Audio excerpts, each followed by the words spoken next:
요한복음 6장 5절에서 11절까지 5절 말씀.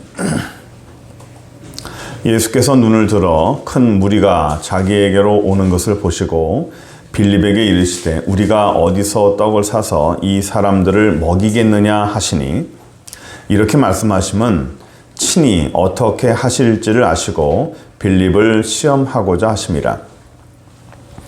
빌립이 대답하되 각 사람으로 조금씩 받게 할지라도 200데나리온의 떡이 부족하리이다.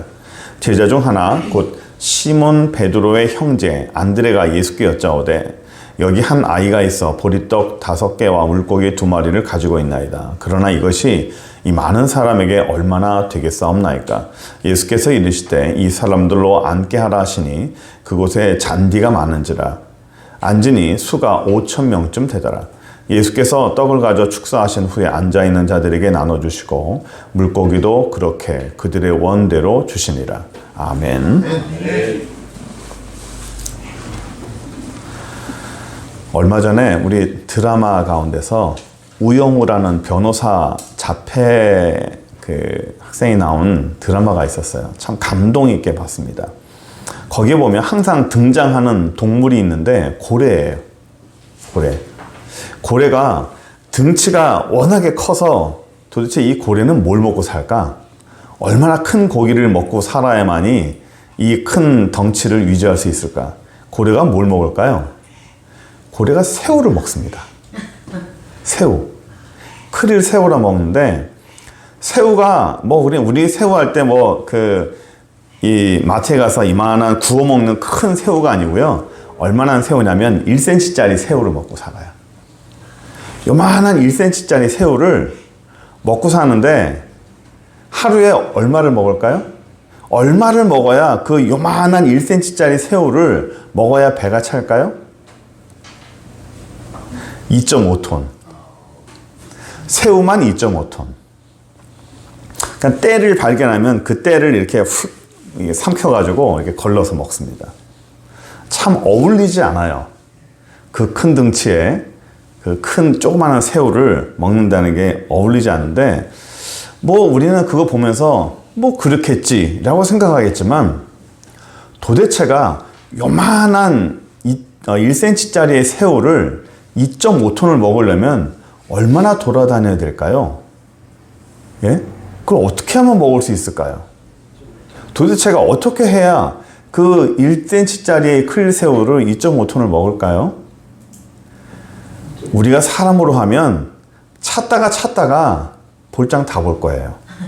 만약 우리가 잡는다 하면 하루 종일 잡아도 1kg도 못 잡을 것 같아요. 근데 2.5톤을 먹는답니다. 암만 생각해도 저는 참 신기해요. 그 큰 고래가 한 번에 큰 덩치를 잡아먹어서 배부르는 것도 아니고 1cm짜리 새우를 2.5톤을 먹는다? 참 신기하고, 혹시나 배고파가지고 아사하진 않는가? 아사하는 그런 고래는 없어요. 다 잘 살아요. 그 큰 고래를 누가 먹여줄까요? 하나님이 먹여주세요. 자연 섭리를 보면 참 신기하게 이루어져요. 우리는 세상을 볼 때 모든 것은 자연이라고 해서 자동, 오토매틱, 모든 것이 자동으로 된다고 생각하지만 세상은 자동으로 되는 게 없어요.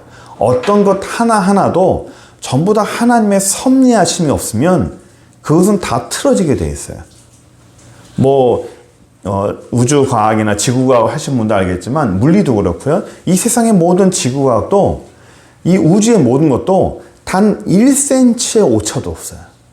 그것이 하나하나가 정확하게 들어맞아야만이 우주 전체가 흘러가는 거예요. 그것을 어떻게 오토매틱이라고, 자연스럽게 라고 말할 수 있습니까? 세상의 모든 것은 자연스러운 건 없어요.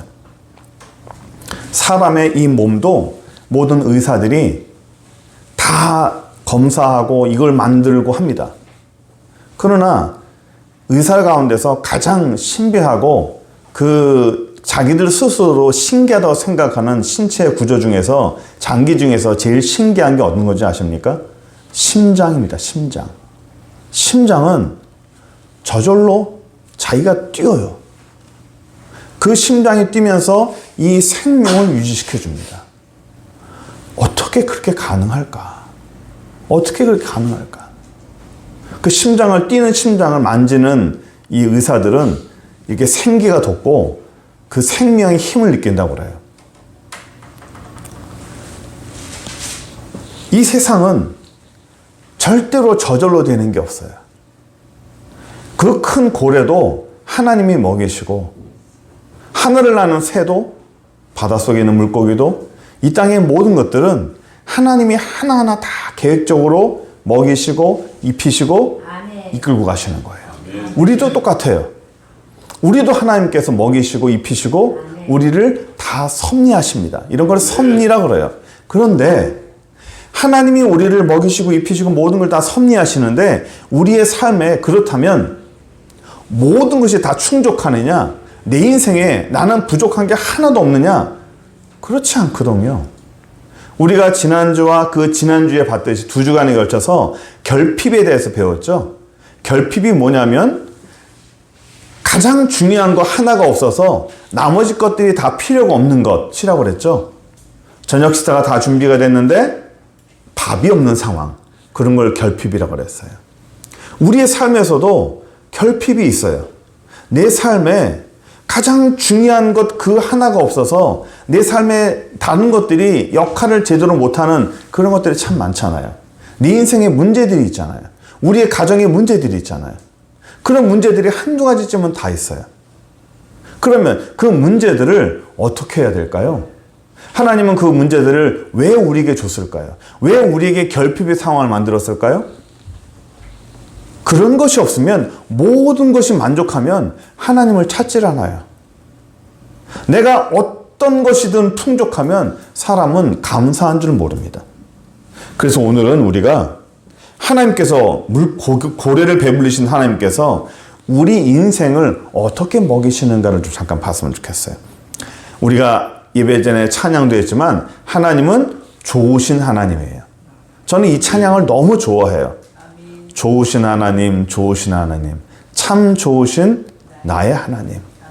우리의 기도를 응답해 주시는 참 좋으신 나의 하나님. 참 좋으신 하나님이에요. 우리에게 좋은 것을 주기 원하시는 거예요. 예수 믿는 사람이라면, 예수 믿는 사람들은 이 땅에 신앙생활하면서 세상 사람들은 일생에 한 번, 두 번 만날까 말까 하는 그런 기적을 참 많이 체험합니다. 야, 이건 진짜 기적이다. 어떻게 이런 기적이 나타날 수 있을까? 이런 기적들이 예수 믿는 사람들은 매주마다 체험하고 어떤 분은 매일마다 체험하고 다른 사람들이 보면 야, 니네 참 신기하다 하는 그런 기적 같은 일들이 정말 많이 체험하잖아요. 그게 예수 믿는 즐거움 아니에요? 예수 믿을 때 그런 즐거움과 그 기적을 정말 자주 체험하는 그런 재미가 없으면 물론 우리가 예수 믿는 것을 재미로 사는 건 아니에요. 그러나 신앙생활하면서 고난도 있지만 예수 믿을 때 하나님이 주시는 우리의 그런 기적 같은 체험하는 걸 많이 있으면 이게 삶이 참 재미있잖아요. 예? 예? 예수 믿는 재미가 뭡니까? 빨리 이런 거 아닙니까? 내가 기도하면 하나님이 응답 딱딱 해주시고 내가 기도하면 절대로 남들은 절대로 안 된다고 하는 것들이 기적같이 막 응답되고 이런 재미가 있어야 예수 믿는 즐거움이 있는 거 아니겠습니까? 흔한 말로 기적이 상식이 되는 그런 삶의 모습이 우리에게 자주 나타날 줄 믿습니다. 그러면 우리의 삶에 이런 결핍의 문제들, 이런 모자라는 문제들, 이런 것들을 하나님이 기적같이 채워주는 그런 걸 우리가 체험하려면 어떻게 돼야 되는가요? 우리가 두 주에 걸쳐서 결핍에 대해 배웠다고 그랬죠? 내 인생의 결핍을 해결하려면 두 가지 뭐라고 그랬죠? 하나님 앞에 정결해야 되고 예수님과 연합되고 그 예수님을 닮아야 된다고 그랬죠? 그리고 또 한 가지 각오하는 믿음이 있어야 된다고 그랬어요. 각오하는 믿음들. 그러면 우리가 오늘 본문을 보면서 우리 인생의 이런 결핍의 문제, 내 인생에서 기적 같은 은혜가 내 인생에 오려면 내 삶에, 우리의 가정에 기적 같은 축복이 필요한 게 한두 가지쯤은 있잖아요. 그런 것들을 우리가 체험하려면 어떻게 해야 되는가? 오늘 말씀을 중에 먼저 보기 원합니다. 첫 번째는 이런 정말 남들에게는 절대로 나타날 수 없는, 인생에 몇 번 나타나지 않는 그런 기적 같은 은혜를 자꾸 체험하려면 우리가 먼저 해야 될 게 예수를 믿는 가능성의 믿음이 있어야 돼요. 한번 따라해 봅시다. 가능성의 믿음. 오늘 이 사실은 제가 제목으로 삼으려고 그랬어요. 가능성의 믿음이라는 제목으로 잡으려다가 예수님의 저울이라는 게 더 나을까 제목을 잡았지만 주제는 가능성의 믿음이에요. 가능성의 믿음이 뭘까? 우리 5절 6절 한번 볼까요? 예수께서 눈을 들어 큰 무리가 자기에게 오는 걸 보시고 빌립에게 이르시되 우리가 어디서 떡을 사서 이 사람들을 먹이겠느냐 하시니, 이렇게 말씀하시면 친히 어떻게 하실지를 아시고 빌립을 시험하고자 하심이라. 빌립을 시험하고자 하심이라. 이게 빌립을 시험하는 거예요. 테스트해보는 겁니다. 야, 사람들이 5천 명이나 있다. 이 사람들을 우리가 어떻게 하면 먹일 수 있겠느냐. 5절 다시 볼까요? 성경에 보면 여기 빌립에 계실 때 우리가 어디서 떡을 사서라고 되어 있죠. 떡을 사서. 영어 성경에는 빵이라고 되어 있어요. 빵이라고 되어 있고 우리나라 말에는 떡이라고 되어 있습니다. 그러나 제가 개인적으로는 정확한 해석은 밥이라고 하는 게 저는 정확히 맞다고 봅니다. 외국에서는 빵이 주식이고 그 주식 빵을 우리나라에서 번역할 때 떡이라고 했지만 우리에게서 떡이라는 건 뭐죠? 우리의 세계에서 떡이라는 것은 항상 있는 게 아니라 잔치 때 먹는 거예요. 이게 웬 떡이냐라고 해서 그렇죠. 자주 있지 아니하는 그런 어떤 횡재라는 걸 떡이라고 하지만 정확한 해석은 밥이라고 하는 게 좋은 것 같아요. 그러면 빌립에게 이르시되 우리가 어디서 이 많은 사람들의 밥을 먹이겠느냐라는 거죠. 5천 명의 밥을 어디서 먹이겠느냐? 빌립을 한번 떠보는 거예요.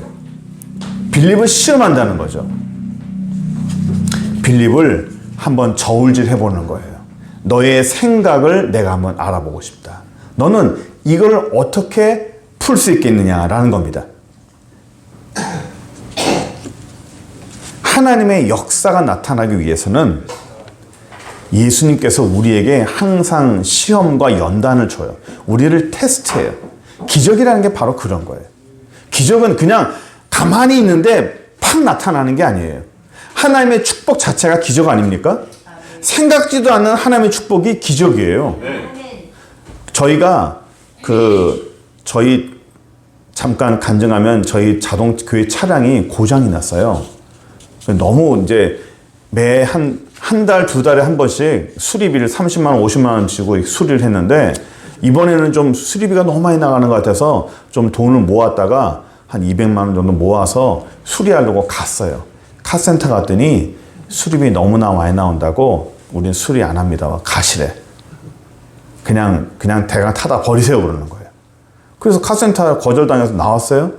그래서 그 다음날 1급 공업사를 갔습니다. 공업사 가면 좀 싸지 않을까. 공업사 갔더니 공업사 기사가 쭉 보더니 저쪽 반여동 가면 기아자동차 공장이 있으니까 그리 가세요 하는 거예요. 또 나가래. 그리고 또 거절당했어요. 그리고 그 차를 가지고 기아자동차 공장 갔더니 거기 아는 사람이 제가 목사인 줄 알고 목사님 200만 원 준비했다고 했습니까? 제가 눈 감고 모른 척하고 200만 원어치 수리할 수 있는데요. 그 다음 달에 똑같이 200만 원 또 나올 겁니다. 그러는 거예요. 그 다음 달에는 똑같이 한 300 나올 겁니다. 그러면 지금 제가 이제 너무 자세한 거 말고 탈수만 있게 위험하지만 않게 고치려면 얼마 정도 듭니까? 그러니까 350 나온다는 거예요. 최소 미니멈이. 저는 200 준비했는데 350 나온다는 거예요. 아, 안 되나. 그래서 중고차를 사려고 애를 써보고 여러 거 해보다가 기도하다가 그냥 하나님이 그래 이번 기회에 그냥 새 차를 사자. 우리가 매달마다 수리비 30만 원 50만 원 나온 거 그 돈이면 차라리 새 차 값을 주겠다 해가지고 융자를 해서 새 차를 사려고 했어요. 그런데 뭐 저희들의 능력이 한계가 있으니까 돈이 많이 모자르잖아요. 뭐 한 이래저래 뭐 새 차를 사려면 한 500만 원 부족해요. 이걸 어떻게 해야 될까? 고민하고 있는데 생각지도 않는 곳에서 어느 분이 100만 원을 헌금했어요. 전화해서 왜 그러셨습니까? 했더니 갑자기 하나님이 이 교회 100만 원 헌금하고 싶다는 거예요. 그래서 들어왔어요. 얼마 남았죠? 400이 남았어요. 융자 나오는데 한 10일 걸리는데 한 10일 동안 나머지 400도 채울 것 같아요. 채울 것 같아. 이런 게 기적이에요. 예? 생각지도 않은 곳에서 100, 200 이렇게 막 들어와요. 그러면 이게 얼마나 은혜예요. 이런 걸 기적이라고 하는 거예요. 생각지도 않는 곳에서. 하나님은 우리에게 어떤 기적 같은 은혜를 주실 때 그것을 테스트를 한번 해봐. 너 날 믿어? 내가 하는 걸 믿어? 그러면 나를 전적으로 한번 믿어봐 하고 하나님 앞에 기회를 드리는 거예요. 하나님 한번 해봐 주세요. 나는 못합니다. 하나님 우리의 불가능한 거를 해주십시오라고 하나님께 맡기는 거예요. 그게 하나님이 하실 수 있게 하는 겁니다. 빌립에게 예수님이 그랬어요. 우리가 어디서 밥을 사가지고 이 많은 5,000명을 먹이겠느냐. 근데 빌립이 뭐라고 말하는 줄 아십니까? 7절 한번 볼까요?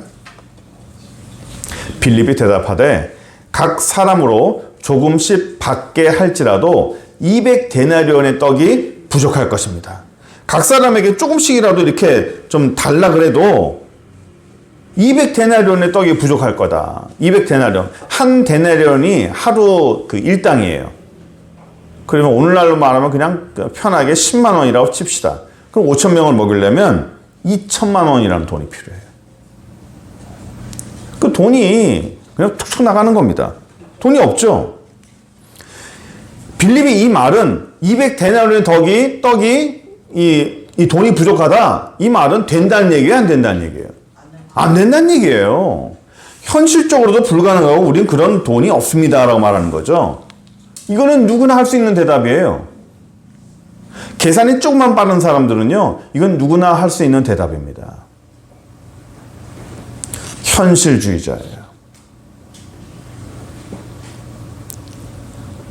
우리가 어떤 문제를 닥치잖아요. 문제를 딱 닥치면 여러분들은 어떻게 하세요? 개인이나 어떤 문제가 딱 닥쳤어요. 닥치면 그 문제를, 이 문제를 어떻게 해결해야 될까 생각하잖아요. 문제를 딱 맞추면 이 문제를 어떻게 하면 해결할 수 있을까? 해결할 수 있을까? 그리고 이 문제를 무엇으로 해결할 수 있을까? 그걸 항상 우리는 고민하지 않습니까? How, 그 다음에 what, 어떻게 해결할 것인가? 이걸 무엇으로 해결할 것인가? 그런데 우리 예수님께서는 우리가 갖고 있는 생각과 이성으로 어떤 것을 판단하고 계산하고 따지는 것을 원치 않고 마음으로 예수님을 믿기 원하는 거예요. 믿음이라는 것이 나는 예수님을 믿습니다 라고 하는 그런 형이상학적 말을 하는 게 아니에요. 예수님께서 하실 수 있다. 우리는 불가능하지만 우리 주님은 하실 수 있다라고 하는 그 주님의 능력을 내가 믿는 겁니다. 그게 믿음이에요. 여러분, 우리가 예수 믿는 사람이 당신 종교가 뭡니까? 라고 할 때 나는 기독교입니다 할 때 난 종교와 불교, 천주교 중에 기독교입니다 하는 그 종교의 선택이 아니에요. 내가 기독교고 내가 예수 믿는다라는 것은 살아계신 하나님이 내 인생을 역사하고 살아계신 하나님이 지금 현장에도 역사한다는 것을 내가 확신하는 게 믿음이에요. 내가 예수 믿는다는 것은 살아계신 예수 2000년 전에 돌아가신 그런 사라진 그분이 아니라 그분이 지금도 역사하셔서 지금도 살아계셨다는 것을 내가 확신하는 겁니다. 그거를 내가 체험하는 거예요. 성경 속에만 나타나는 예수님을 우리가 이론적으로 보는 게 아니에요. 예수 믿는 사람들이 왜 기적을 체험해요? 아, 그 예수님이 지금 살아계시네? 그 하나님이 지금 역사하고 계시네? 이야, 신기하다. 이 예수님이 인격적으로 만나는 거예요. 네가 나를 아느냐? 나는 너를 안다. 예수님과의 인격적인 만남을 시작하면서 그 사람의 신앙은 시작되는 거예요. 종교인은 이론적으로만 알고 그냥 잠언으로만 좋은 말로만 아는 것을 종교인이랍니다. 그러나 예수 믿는 사람은 내 안에 하나님의 영이, 예수님의 영이 인격적으로 딱 만나는 거예요. 아, 이분이 진짜 살아계신 분이구나. 이분이 정말 역사하는 거구나. 이 예수님을, 이 하나님을 내가 만나기 원하고 그것을 실질적으로 따라가는 것이 그게 진짜 예수 믿는 사람이라는 거예요. 하나님은, 우리 주님은 현실주의자를요 항상 테스트하세요. 계산이 빠른 사람들을 항상 테스트하세요. 한번 달아봐요. 항상 저울질해요. 너 이거 어떻게 해볼래? 그러면 계산 빠른 사람들 항상 계산해보죠. 답이 나오는가 안 나오는가. 이거 내가 답이 나오면 하고 답이 안 나오면 안 해요. 그런데 우리 주님께서 우리에게 무언가를 요구하실 때는 답이 안 나오는 것들만 요구하세요. 참 그렇죠. 예? 아실 분은 다 아시죠? 우리 주님은요, 우리 예수님은 우리에게 답이 나오는 걸 시키질 않아. 답이 나오는 걸 시키는 거는 뭐 누구나 다 할 수 있으니까 답이 나오는 걸 안 시켜. 답이 안 나오는 것만 시켜요. 도무지 내가 할 수 없는 것만 시켜. 답이 안 나오는데 내가 갖고 있는 거 이거밖에 안 되는데 이걸 어떻게 한단 말인가? 절대로 답이 안 나오는 걸 시키는 거예요. 왜요? 예수님을 믿고 한번 해봐. 하면 내가 채워주는 거죠. 네. 그러니까 이렇게 계산이 빠른 사람들이 하나님의 은혜는 좀 늦어요. 머리 좋은 사람들이 하나님의 은혜가 좀 늦어요. 저는 좀 바보가 되기 원합니다. 저는 좀 더 덜 떨어졌으면 좋겠어. 덜 계산했으면 좋겠어. 자꾸만 저도 모르게 자꾸 계산에 들어갑니다. 저도 모르게 자꾸 돌다리를 두들겨요. 이게 본능입니다. 이 육신의 본능이에요. 그 본능을 죽여야 되고 그 습관을 죽여야 돼. 그래야 하나님이 더 많이 역사하신 줄 믿습니다. 사람이 계산으로는 어리석게 보이지만 믿음의 결정을 하면 하나님의 영광이 나타날 줄 믿습니다. 우리 다른 사람 하나 볼까요? 여기 보시면 이 빌립 말고요. 빌립이 인간적인 계산을 가지고 안 된다라는 결론을 내린 반면에 이와 대조적으로 안드레라는 사람이 있어요. 이 사람은 믿음의 가능성을 가지고 본 사람이거든요. 그 다음 절 한번 볼까요? 제자 중 하나 곧 시몬 베드로의 형제 안드레가 예수께 여짜오되 9절 여기 한 아이가 있어 보리떡 5개와 물고기 2마리를 가지고 있나이다. 그러나 그것이 이 많은 사람에게 얼마나 되겠사옵니까? 안드레는 어떤 소년이 보리떡 5개와 물고기 2마리를 들고 왔어요. 그거를 들고 주님 앞에 간 거예요. 잘은 모르지만 이걸로 뭐 어떻게 되겠습니까? 하지만 그래도 예수님에게 가보는 거예요. 이 안드레라는 사람이 이 오병이어 떡 5개와 물고기 2마리로 5,000명을 먹일 거라는 상상을 했을까요? 안 했어요. 안 했습니다. 이거를 주면 예수님께서 뭐 능력을 행해가지고 뭐 엄청나게 나타날 거야 라는 상상 전혀 안 했어요. 근데 잘 모르지만 이거를 어떻게 할 수 없지만 그래도 예수님에게 가면 그래도 뭔가 있지 않겠나 싶어 잘은 모르겠지만 주님 앞에 갖고 오면 주님이 어떻게든 해결해 주실 거라는 그런 믿음이 있는 거예요. 이거를 제가 말하는 겁니다. 이거를 가능성의 믿음이라고 하는 거예요. 나는 못해요. 어떻게 할지도 몰라요. 그렇지만 이 문제를 들고 사람은 5,000명인데 갖고 있는 것은 오병이 이어밖에 없어요. 이 문제잖아요. 그렇죠? 이 문제를 들고 예수님에게 그냥 가는 거예요. 이거를 어떻게 해결해 주세요. 이걸 가지고 주님 이렇게 기도하셔가지고 뭐 배분을 좀 잘하든지 해서 내가 방법을 가지고 주님 앞에 가는 것이 아니라 난 방법도 모르고 해결 방안도 없고 몰라요. 하지만 일단은 그 문제를 가지고 예수님 앞에 가서 기도하는 거예요. 주님, 나에게 이런 문제가 있는데 이 문제를 해결할 방법이 없습니다. 이 문제를 해결할 답도 없고요. 도무지 어떤 생각도 나지 않습니다. 나는 이런 문제가 있습니다. 주여, 해결해 주세요. 주님은 하실 수 있습니다. 아멘. 이게 기도예요. 아멘. 이게 기도입니다. 이게 하나님의 기적을 받는 기도예요. 예수 믿는 것은 바로 이런 거예요. 예수 믿는 재미가 뭐예요? 예수 믿는 재미는 내가 갖고 있는 문제를 예수님이 해결해 줄 걸 알고 그분 앞에 가는 거예요. 가서 그분이 그 문제를, 내가 절대로 해결할 수 없는 그 문제를 기적같이 해결해 주는 것이 그게 기도의 응답이고 그게 기적이고 그게 예수 믿는 재미인 줄 믿습니다. 재미가 있어야지. 그죠? 재미가 있고 보람이 있어야죠. 예수 믿는 재미와 예수 믿는 보람이 가장 좋은 게 뭐예요? 응답이에요, 응답. 내가 기도하는 대로 응답받는 거예요. 물론 기도하는 대로 다 응답받지는 않아요. 하나님께 더 기도 뒤에 남겨주시는 것도 있고 다 여러 가지예요. 그러나 기도 응답받는 재미가 얼마나 좋습니까? 예? 제가 불교 대학을 나왔지 않습니까? 거기 가면 선이라는 게 있어요. 이렇게 가부좌 틀고 아무 생각 안 하는 거예요. 아무 생각하지 마라. 뭐 하냐? 그냥 생각하지 말고 네 호흡에만 집중하래. 열심히 자다 왔어요. 물론 뭐 철학도 많이 배우고 했어요. 그러나 내가 열심히 해가지고 뭔가 거기서 내가 깨달음을 얻는 거예요. 득도 동사에 대한 그렇구나 라고 스스로 깨닫는 거예요. 내 안에서 내 자아가 스스로 깨닫는 거예요.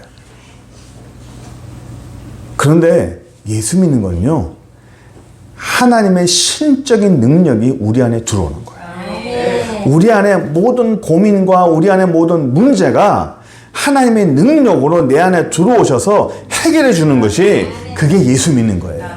그게 예수 믿는 힘이에요. 그게 응답이라는 겁니다. 예수 믿는 사람은 이런 응답을 자주 받아야 돼요. 예수 믿는 사람은 이런 가능성의 믿음이 많아야 될 줄 믿습니다. 잘은 모르지만 주님 앞에 오면 어떻게든 해결해 주실 거야. 어떻게든 해결해 주실 거야 하고 믿고 나오는 거야. 제가 믿음에 대해서 얘기할 때 그전에는 승부수를 말씀드렸죠. 절벽 앞에서 몸을 던질 수 있는 그런 승부수. 우리 지난주 2주 동안에는 제가 각오하는 믿음에 대해 말씀드렸습니다. 각오해야 된다. 결단하고 각오하는 그 믿음 말씀드렸어요. 오늘은 또 하나 말씀드리고 합니다. 가능성을 믿고 가능성의 믿음이에요. 가능성을 주님 앞에 던지고 믿는 거예요. 나에게 가능성은 전혀 없지만 주님 앞에 가면 그래도 가능성이 있다. 이거는 적극적인 것은 안 돼요. 각오하는 믿음도 부족하고 승부수도 부족해요. 정말 부족한 믿음이에요. 정말 부족한 믿음이지만 그래도 주님에게 가면 가능성이 있지 않겠느냐라고 조심스럽게 들고 가는 거예요. 이런 거라도 있으라는 겁니다. 이런 거라도.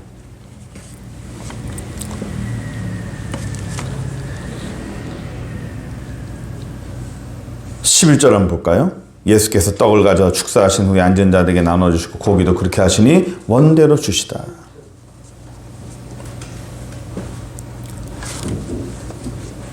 우리 인생을 살아갈 때 우리의 결핍을 해결할 수 있는 게 뭐냐면 바로 이런 거예요. 가능성의 믿음을 다 가지고 가면 우리의 삶에서 그 모든 문제가 해결될 줄 믿습니다. 빌립의 방법으로 가면요 반드시 부족해요. 계산해서 답이 나오면 움직이고 답이 나오지 않으면 움직이지 않는 거, 이런 걸 빌립의 방법이라고 그래요. 딱 도를 따르게 두들겨 봐서 내가 건너갈 수 있으면 건너가고 딱 두들겨 봐서 불안하면 움직이지 않고, 이런 건 빌립의 방법. 반면 아까 왔던 안드레의 방법은 계산하면 나한테는 방법과 답이 없지만 그래도 예수님께로 가면 뭐라도 나오겠지라고 하는 그런 가능성의 믿음. 이게 바로 우리에게 원하시는 주님의 믿음인 줄 믿습니다. 마태복음 11장 28절 볼까요? 마태복음 11장 28절 보시면 이게 안 나오네요. 예, 제가 읽어드리겠습니다. 수고하고 무거운 짐진 자들아 다 내게로 오라. 내가 너희를 쉬게 하리라. 수고하고 무거운 짐진 자들아 다 내게로 오라. 이 무거운 짐이 뭐예요? 우리 인생의 문제예요. 해결되지 못한 문제들입니다. 그 문제들을, 그 짐들을 누구에게 갖고 오라고요? 예수님에게 다 갖고 와라. 너 혼자 헤매지 말고, 혼자 끙끙대지 말고 나한테 갖고 와. 갖고 오기만 하면 그 가능성의 믿음을 내가 채워주겠다는 겁니다. 이게 예수 믿는 거예요. 예? 예수 믿고 의지하고 그 길 따라가면 짐만, 네가 갖고 있는 짐만 나한테 갖고 와. 나한테만 갖고 오면 내가 너의 짐을 해결해 줄게. 이게 바로 우리 주님이 하시는 말씀이에요.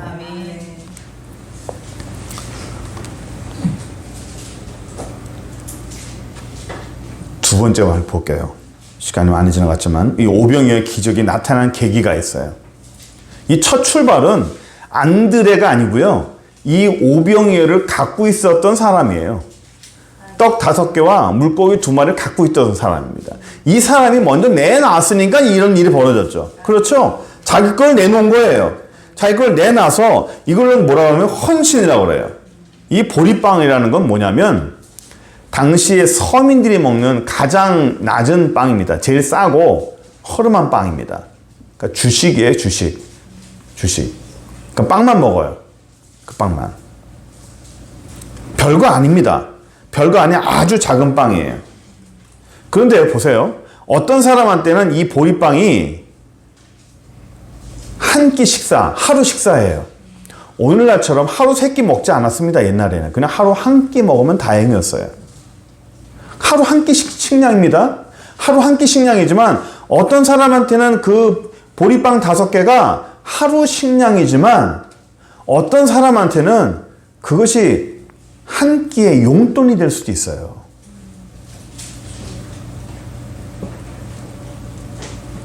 어떤 사람한테 5만 원이라는 돈은 일주일 부식비도 됩니다. 예? 없는 사람한테는요, 없는 사람에게 5만 원은 일주일 부식비예요. 그러나 어떤 사람한테는 그 5만 원은 한 끼 식사예요. 그렇죠? 한 끼 식사가 한 끼 식사 값으로 따지는 사람에게 5만 원과 일주일치의 부식비로 생각하는 사람의 5만 원은 그 가치가 다릅니다. 어떤 사람한테는 한 끼 그냥 툭 던져버리고 마는 그런 5만 원의 가치지만 어떤 사람한테는 우리 가족이 일주일 동안 먹을 수 있는 그런 부식의 양인 거예요. 하루치 식량인 사람이 이 빵을 주었다면 그 사람한테는 그건 자기의 전부예요. 눈치 빠르신 분은 제가 뭘 얘기하려는지 아실 거예요. 사람마다 액수와 크기는 달라도요, 그 가치는 다 다릅니다. 액수 크기는 똑같이 같아도 사람마다 그거를 대하는 가치가 다르다는 거예요. 마가복음 12장 42절 44절 보시면 제가 읽어드리겠습니다. 한 가난한 과부는 와서 2렙돈 곧 한 고드란트를 넣는지라. 예수께서 제자들을 불러다가 이르시되 내가 진실로 너희에게 이르노니 이 가난한 과부는 헌금함에 넣는 모든 사람보다 많이 넣었도다. 그들은 다 풍족한 중에서 넣었거니와 이 과부는 그 가난한 중에서 자기의 모든 소유 곧 생활비 전부를 넣었느니라 하시니라. 어떤 사람한테는 용돈이지만 어떤 사람한테는 생활비 전부인 거예요. 저는 지금도 잊을 수 없는 게 있어요. 제가 부산에 처음 왔을 때 어느 할머니 한 분이 저한테 이렇게 용돈을 꼭 넣어주는 거예요. 2만 원이었어요. 지금도 잊어버렸지 않아요. 2만 원. 2만 원으로 뭐 할까요? 2만 원이면 어느 정도 가치죠? 괜찮은 식사 한 끼 또는 2끼 무언가를 살 수 있는. 적다면 적고 많다면 많고. 근데 사람마다 그 2만 원이라는 돈의 가치는 다를 수 있겠지만 그 할머니에게 2만 원이라는 돈은요, 어떤 거냐면 그분은 혼자 사십니다. 그럼 그 당시에는 복지가 되지 않았었어요. 그분은 돈을 어떻게 버느냐? 잘 못 움직이세요. 오늘날처럼 뭐 폐지 죽고 다니시는 그런 분이 못 돼요. 못 걸으세요. 그럼 돈을 어떻게 버느냐? 집안에 앉아가지고 다른 사람들이 이렇게 이 포장지 있죠? 쇼핑백 이런 거 갖다 주면 집에서 접어요. 접어가지고 10장에 2원인가? 이렇게 받아요. 하루 종일 접으면 400원, 500원. 몸이 이렇게 빠르지도 않아요. 하루 종일 접으면 400원, 500원. 그분에게 10,000원은요, 엄청난 겁니다. 그분에게 10,000원은 우리가 생각하는 10,000원과 달라요. 그분은 종이 접어가지고 옆에서 겨우 그냥 살고 계시는 거였어요. 그분에게 2만 원이라는 돈을 벌려면요, 그 종이를 얼마나 많이 접어야 되는지 아십니까? 그 방에다가 그 종이 박스 그거를 몇 박스를 꽉꽉꽉 몇 번을 채워야만이 2만 원이 나오는 거예요. 제가 그 2만 원이라는 돈을 들고 제가 얼마나 울었는지 몰라요. 너무너무 귀해서. 너무너무 귀해서.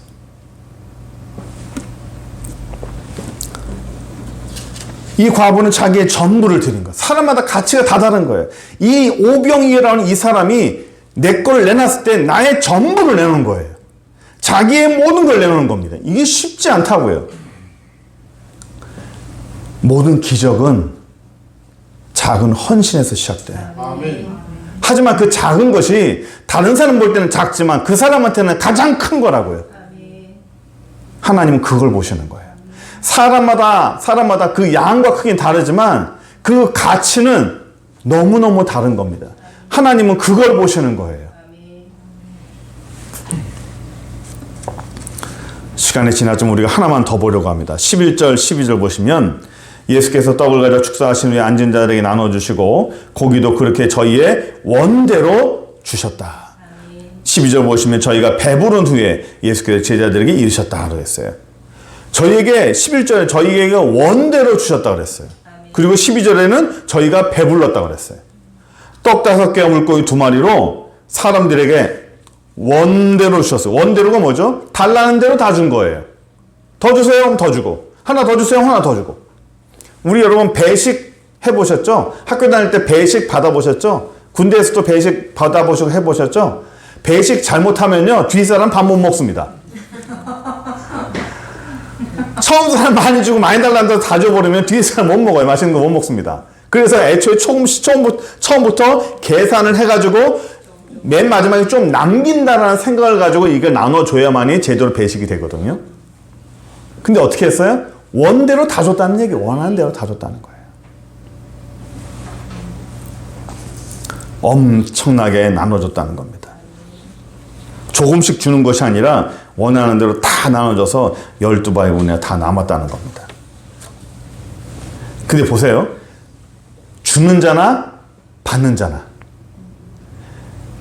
모든 사람이 배불렀어요. 모든 사람이 배불렀어요. 제자들과 예수님은 못 먹었다는 게 아니에요.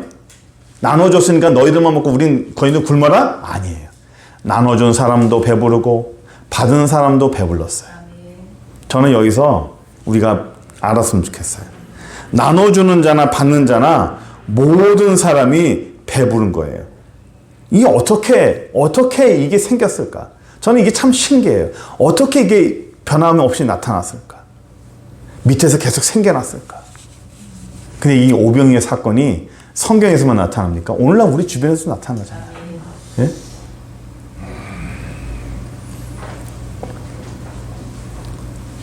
저는 우리 사모님하고 잊어버리지 않는 사건이 있습니다. 저희가 정말 어려울 때 있었어요. 정말 어려울 때 기도하면서 어느 그 기도원에서 기도 작전 아마 금식하고 있었을 때 거예요.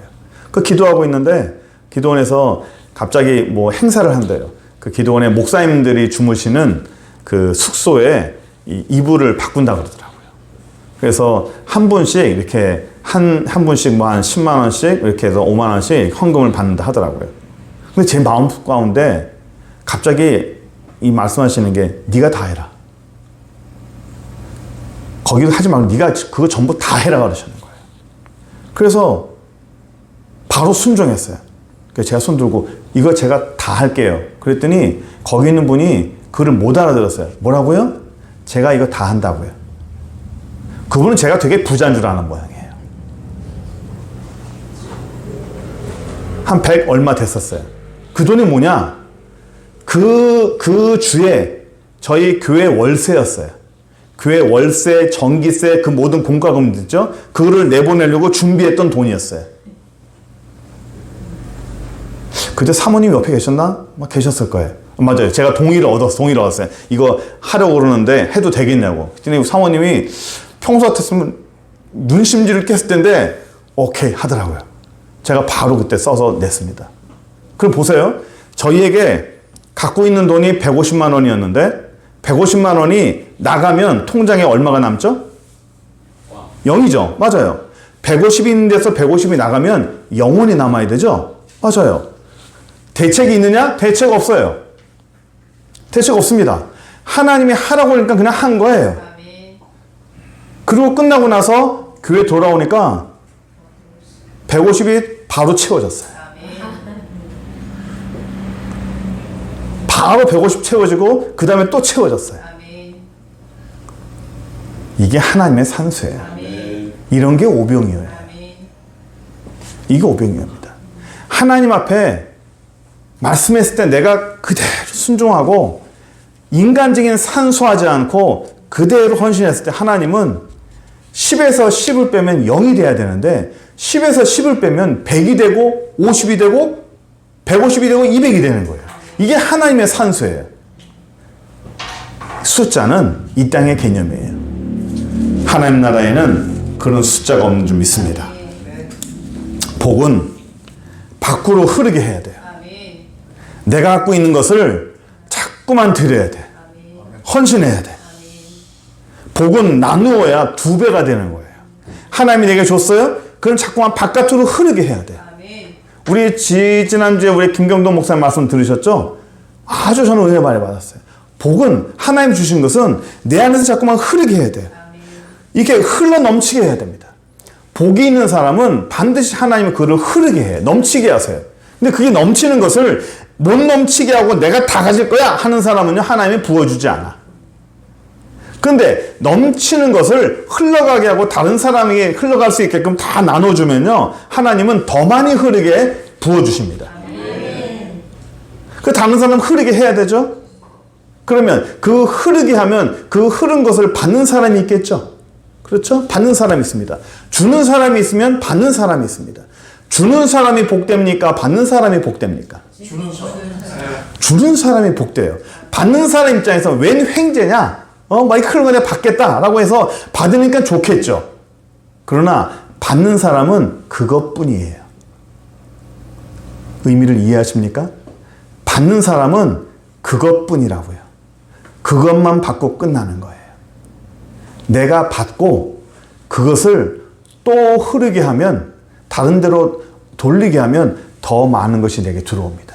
목사님, 현실적인 얘기를 하세요. 뭐가 있어야 흐르지요. 내가 먹고 쓸 것도 없는데 뭐 흐릅니까?